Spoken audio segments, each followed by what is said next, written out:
কি হলো রানী? ওভাবে দাঁড়িয়ে আছো, কি হয়েছে? মহারাজ, আমার খুব কষ্ট হচ্ছে। আজ দাসী আমাকে এমন একটা খবর দিয়েছে যেটা শুনে আমার মন খুব খারাপ হয়ে গেছে মহারাজ। কি এমন কথা বলেছে দাসী যে তোমার মন এতটা বিচলিত হয়ে গেছে? আমি চাই কৃষ্ণনগরের সমস্ত গরিব দুঃখী মানুষের জন্য 24 ঘন্টা অন্ন ভাণ্ডার হোক, যাতে অভুক্ত মানুষ প্রাণ ভরে খেতে পারে, কেউ যেন অনাহারে কষ্ট না পায়। আহা, আমাকে আগে বলো, দাসী কি খবর দিয়েছে যার জন্য তুমি এতটা বিচলিত? দাসী আমাকে জানালো বড় রাস্তার মোড়ে একটা অসহায় বুড়ি অনাহারে মারা গেছে মহারাজ। হায় হায় হায়, আমার রাজ্যে অনাহারে মারা গেছে? না না না না না, এ হতে পারে না, এ হতে দেওয়া যায় না। আমি কালকেই আমার সকল সভাসদদের নিয়ে বৈঠকে বসবো। আমার একটা অনুরোধ রাখবেন মহারাজ, সারা দিন সারা রাতের অন্ন ভাণ্ডার, কেউ অভুক্ত থাকবে না। মহারাজ, আমি নববর্ষে আমার দরিদ্র প্রজাদের হাতে এই উপহার তুলে দিতে চাই মহারাজ। নববর্ষ? হাতে বোধহয় সময় পাওয়া যাবে না রানী। আমি জানি না মহারাজ, আমি কিচ্ছু শুনতে চাই না। আমি আপনার কাছে নববর্ষের উপহার চাইছি। আমার দরিদ্র প্রজারা নতুন বছরে যেন এই পরিষেবা পায়। আপনার কাছে আর কিচ্ছু চাইবার নেই মহারাজ। আমি দেখছি রানী, দেখি আমি কি করতে পারি।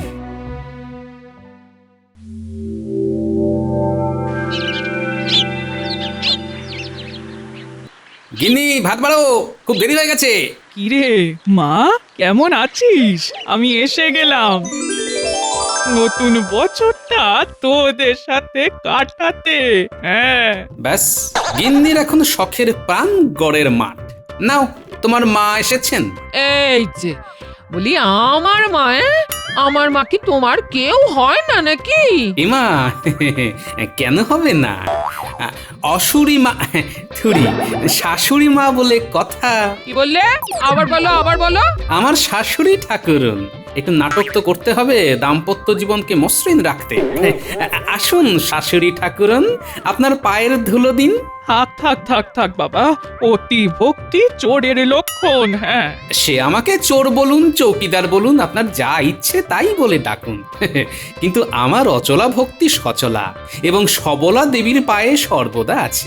কই গো, দাও গিন্নি, এবার হাসি মুখে খাবার দাও, রাজসভায় যাই। দিচ্ছি দিচ্ছি।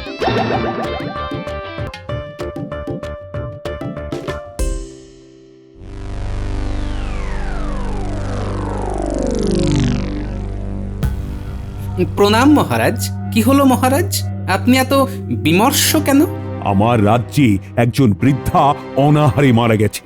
আমার রাজ্যে যে কেউ অনাহারে মারা যেতে পারে সেটাই কোনোদিন ভাবিনি। শোনো, মন দিয়ে শোনো, তোমাদের রানীমার একান্ত ইচ্ছে নতুন বছরের প্রথম দিনে আমাদের এই কৃষ্ণনগরে একটা সারা দিন রাতের অন্ন ভাণ্ডার চালু করতে হবে।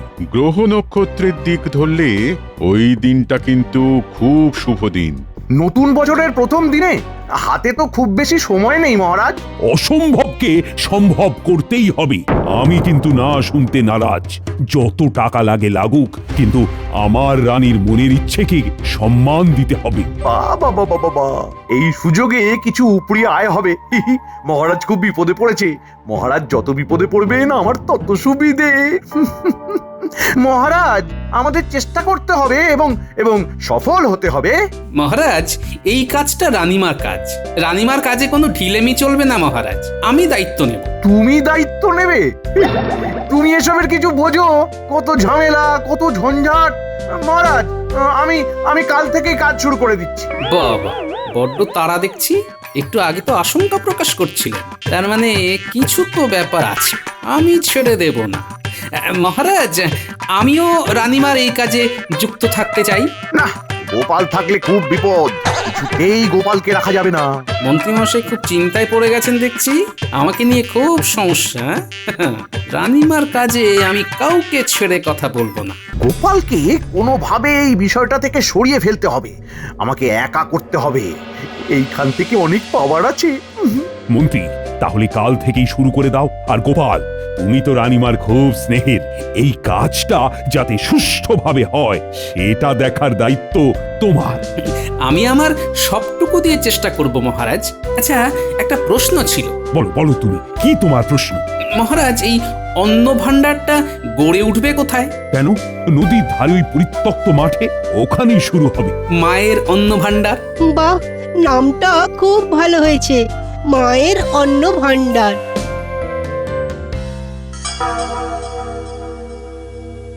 এই কপাল ফিরতে চাইছে রে বটা ঘটা। আমাদের শুধু সুযোগটা কাজে লাগাতে হবে। আমাদের কি করতে হবে সেইটা শুধু বলুন। শোন, গোপালকে কোনো রকমে এই বিষয়টা থেকে সরাতে হবে। যদি গোপাল থেকে যায় তাহলে কিন্তু আমাদের কোনো কাজই হবে না। মন্ত্রীমশাই ভাববেন না, গোপালকে সরাবার কোনো না কোনো উপায় আমাদের কাছে ঠিক এসে যাবে। দেখ দেখ, তোদের ভরসায় আমি মাঠে নেমেছি, এই খেলায় জিততেই হবে। আচ্ছা, সব কথাই তো মোটামুটি হলো, এবার লাভ লোকসানের কথাটা হয়ে যাক। আমরা কত কি পাবো? আমরা যা নেব সেটা আমার আর তোদের মধ্যে ভাগ করে নেব সমানভাবে, ঠিক আছে? ঠিক আছে।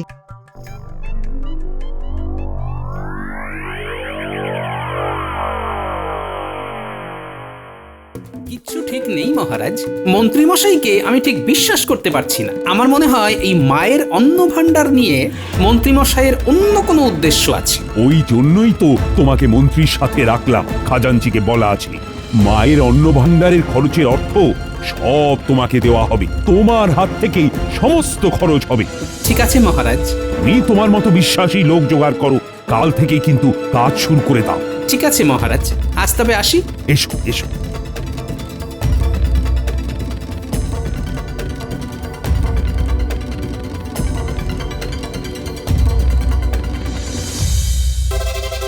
বাবারে, বাড়িতে খাসি রাধা হচ্ছে।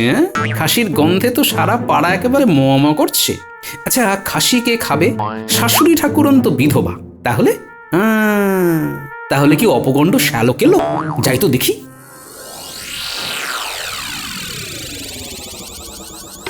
দিদি, জামাইবাবু এসে গেছে। জামাইবাবু, আজ খাসি হচ্ছে, কি যে ভালো লাগছে। হ্যাঁ, ঠিকই আছে। তুমি খাসি খেয়ে হাসি মুখে থাকো, আর আমি তোমার খাসি খাওয়া দেখে কাশি। সে তুমি হাঁচো কাশো যা ইচ্ছে করো, ভাই এখন আমার কাছে থাকবে। হ্যাঁ, আর তোমাকে ভাইয়ের ব্যবস্থা করে দিতে হবে। হ্যাঁ, ব্যবস্থা মানে? কাজের ব্যবস্থা করে দিতে হবে। তোমার তো মহারাজের সাথে খুব মহরম। তা আমি কি ব্যবস্থা করবো? আর তাছাড়া আপনার ছেলে বড় নড়ে ভোলা, কাজের কাজ তো কিচ্ছু করে না, নড়ে আর ভুলে যায়। দিদি দেখ, জামাইবাবু কি সব বলছে, আমি নাকি নড়ে ভোলা। এই দেখো, কোনো ভুল ভাল কথা আমার ভাইয়ের সম্বন্ধে বলবে না। হ্যাঁ, আমার ভাইয়ের এখন খুব কাজ করার ইচ্ছে হয়েছে, কাজ না করলে বিয়ে দেবো কি করে?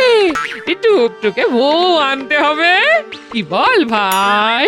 এই যে কাল সকালে আমার ভাইকে নিয়ে মহারাজের কাছে যাবে। হ্যাঁ, এই কাজ যেন ও একটা পায়, এই বলে দিলাম। হ্যাঁ, কাজ আছে, মন দিয়ে করতে হবে। আমি প্রাণ মন সব দিয়ে কাজ করব। ঠিক আছে, কাল সকালে আমার সাথে বেরোবে, কেমন? ভাই, তোর জামাই বাবুর কিন্তু একটা সুনাম আছে। দেখিস ভাই, এমন কিছু করিস না যাতে তোর জামাই বাবু মহারাজের কাছে ছোট হয়, আর আমি তোর জামাই বাবুর কাছে ছোট হই। হ্যাঁ।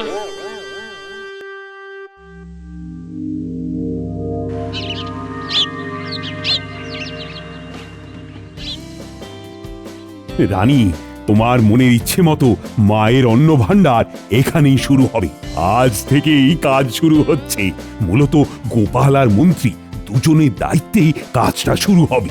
আমি পুঁটি, ন্যাপলা আর বুলটের বাবাকে কাজে লাগাচ্ছি। গোপাল, কাজটা যেন নতুন বছরের প্রথম দিন শুরু হয়। রানীমা, এটা শুধু আপনার কাজ নয়, এটা আমাদের সকলের কাজ। আমরা সবাই মন প্রাণ দিয়ে করব রানীমা। রাত দিন, দিন রাত এক করে দেবো রানীমা। বাবা, সব ভালো ভালো কথাগুলো ওরা বলে নিলে আমার জন্য আর থাকবে কি? রানীমা, আমি যখন আছি ধরে নিন কাজটা হয়েই গেছে। ওটাই তো চিন্তার মন্ত্রীমশাই। এই যে একেবারে বটা ঘটাকে সাথে করে নিয়ে চলে এসেছি। বটা ঘটা, রানীমার মহারাজকে প্রণাম করে কাজে লেগে পড়। প্রণাম রানীমা, তাহলে আমাদের কাজ শুরু করে দিই। পুটির বাবা, গুলটের বাবা, ন্যাপলার বাবা, তোমরা প্রথমে আজকের মধ্যে নদীর ধারটাকে একেবারে পরিষ্কার করে ফেলো। গোপাল দাদু, আমরা কিছু করব না? না রে মা, তোরা তো খুব ছোট, তোরা শুধু দেখবি। না, একটা কাজ তোদের দেওয়া যায়। দিন না রানীমা, আমরা তো কাজ করতেই চাই। ঠিক আছে, তোরা একটা কাজ কর, রাজবাড়ির হেঁসেল থেকে সবাইকার জন্য খাবার নিয়ে আয়। তারপর সবাইকে খাবার সময় হলে খেতে দিবি, ঠিক আছে? হ্যাঁ, ঠিক আছে রানীমা। উফ, কি ঝামেলা রে বাবা, কিছুতেই মূল জায়গায় ঢুকতে পারছি না। মহারাজ, এবার তাহলে কাজের কথা হয়ে যাক। কিছু অর্থ লাগবে। হ্যাঁ, তা তো লাগবেই। আর এই অর্থ ছাড়া কি কিছু হয়? তা কত লাগবে হিসেব করে বলো। বটা ঘটা, আজকে কত লাগতে পারে? আজ আমাদের 500 মোহর লাগবে। খাজাঞ্চি, গোপালের হাতে 500 মোহর দিয়ে দাও। মন্ত্রী, গোপালের হাতে কিন্তু সব হিসেব দিয়ে তবে মোহর নেবে। যা চলে, কিন্তু পুরো ঘুরে গেল। পেট মোটাটাকে কিভাবে তাড়াবো? মহারাজ, আরেকটা নিবেদন আছে। এ আমার শ্যালক, একে কি কাজে লাগানো যেতে পারে? আরে গোপাল, নিশ্চয়ই কাজে নেবে। তোমার শ্যালক তো আমার নিজের লোক। নিয়ে নাও, নিয়ে নাও, কিন্তু কাজ যাতে ঠিক সময়ে হয়। প্রণাম মহারাজ, প্রণাম রানীমা। নাও, তোমরা কাজ শুরু করো। দিনের শেষে সবাই মজুরি পাবে। নিন পণ্ডিত মশাই, আপনার ভিত পুজো শুরু করুন। রানীমা, এই নারকোলটা ফাটিয়ে দিন। কোনো কাজে নারকোল ফাটানো খুব শুভ। দিন পণ্ডিত মশাই।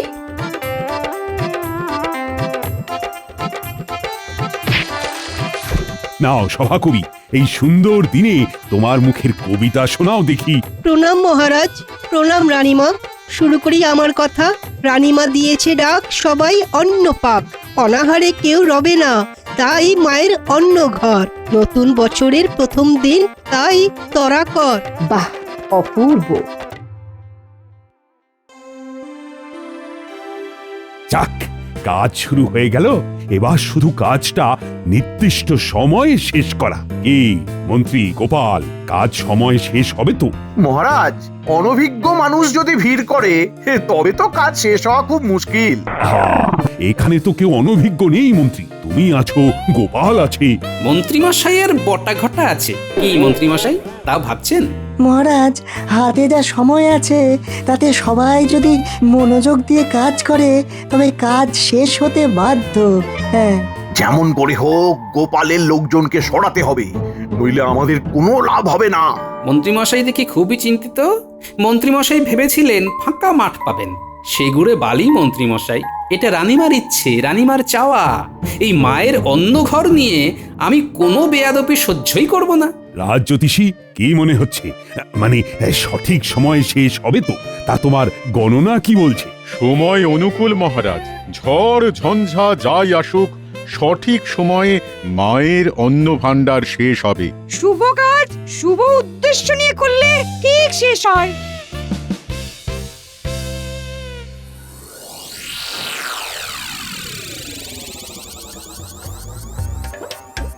বাবা, তোমরা খেয়ে নাও। বটা কাকা, ঘটা কাকা, খেয়ে নাও। খাবার খুব গরম আছে। এসো এসো, সবাই খেয়ে নাও। শাল্লা বাবু, নাও নাও, তুমিও বসে পড়ো। ও বটাদা, আরে তোমরা এখানে এসো। ওখানে ওভাবে দাঁড়িয়ে থাকলে কি হয়? নাও নাও নাও, খেয়ে নাও, খেয়ে নাও। খেয়ে দে আবার তো কাজ শুরু করতে হবে। যাচ্ছি গো পুরীর বাবা, হাত মুখটা ধুয়ে আসি। চল ঘটা, চল। এইভাবে হবে না। তাহলে কি করব? আজ কিছু হবে না, আজকে কাজ করে যেতে হবে। আজ রাতে মন্ত্রীমশাইয়ের সাথে বসতে হবে। গোপালের শ্যালক মানে শালা বাবুকে একটু বাজিয়ে দেখবো। আমার মন বলছে হ্যাঁ, গোপালের শ্যালক কিন্তু আমাদের কাজে দেবে। আমারও তাই মনে হয়, অভিজ্ঞ চোখ তো। চল খেতে খেতে কথা বলি। চল চল। ঠিক কথা, বেশিক্ষণ এখানে থাকা যাবে না। চল চল চল। আচ্ছা, বটা আর ঘটা নদীর পাড়ে দাঁড়িয়ে কি করছে বলতো? ওরা নির্ঘাত ঘুট পাকাতে গেছে। ওরা তো গোপাল দাদুকে একদম দেখতে পারে না। আমার জামাই বাবুকে দেখতে পারে না। বিষয়টা একটু জানতে হবে তো, তার মানে ওদের সাথে একটু আলাপ জমাতে হবে।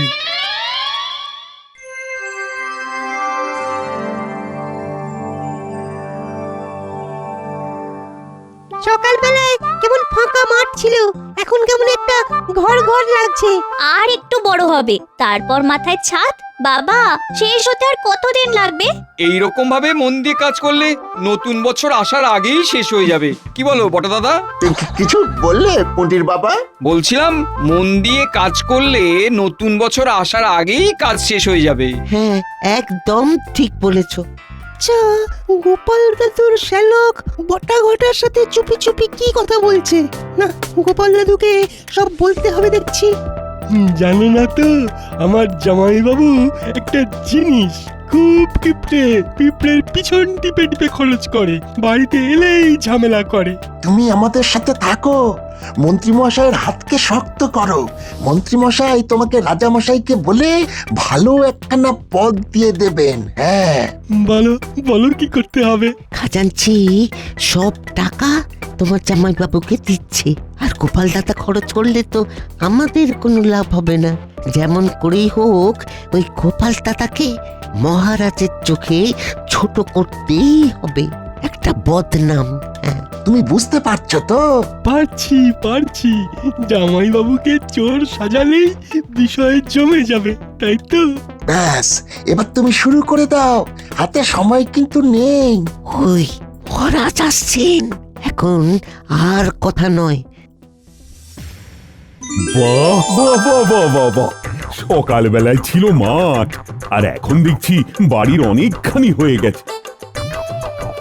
গোপাল, তুমি তো ঠিক বলেছিলে। আজ না আমার সত্যিই বড় আনন্দ হচ্ছে। খাজাঞ্চি, তুমি গোপালের হাতে আরো মোহর দাও, আর কাল আরো লোক নিয়ে কাজ করাও। পুটির বাবা, বটা ঘটা শুনলে তো? ভিন গ্রাম থেকে আরো লোক নিয়ে এসো, কাল সকালে আমি এখানে আরো লোক দেখতে চাই। ঠিক আছে গোপাল দাদা।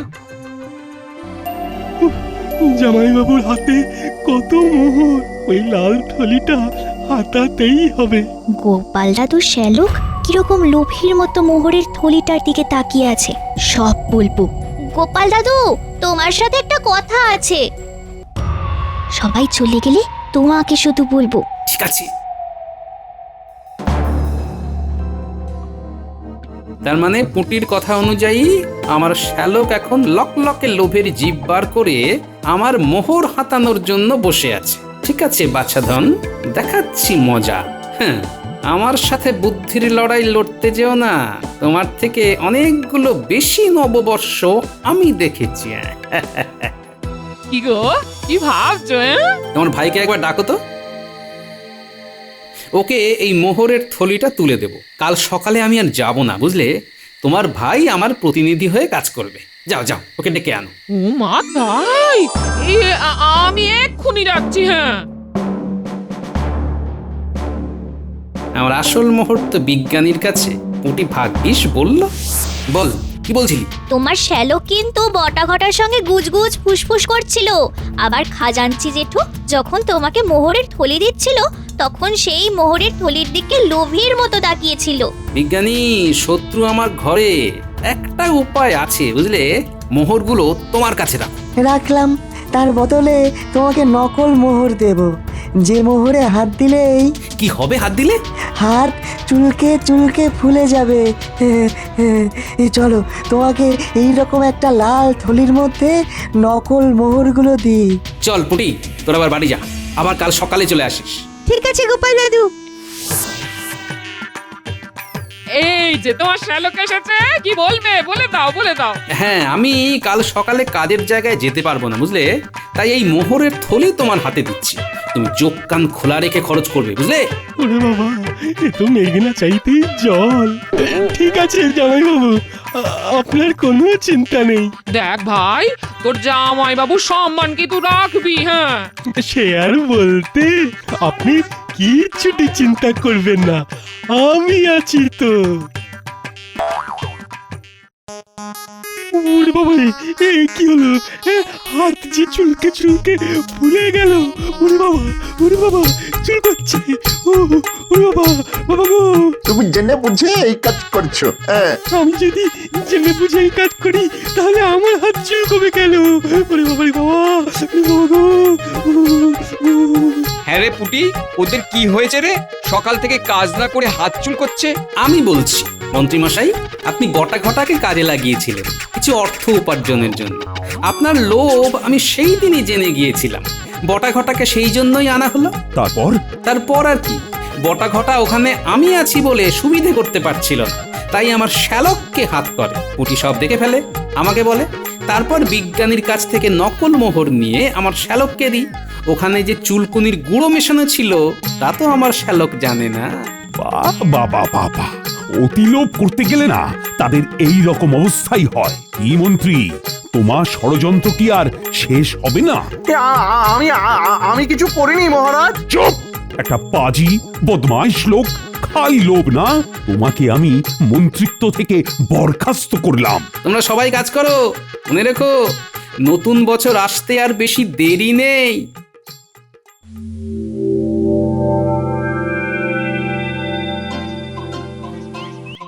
এই নাও রানী, তোমার নববর্ষের উপহার। অনেক ধন্যবাদ মহারাজ, আপনাকেও শুভ নববর্ষ।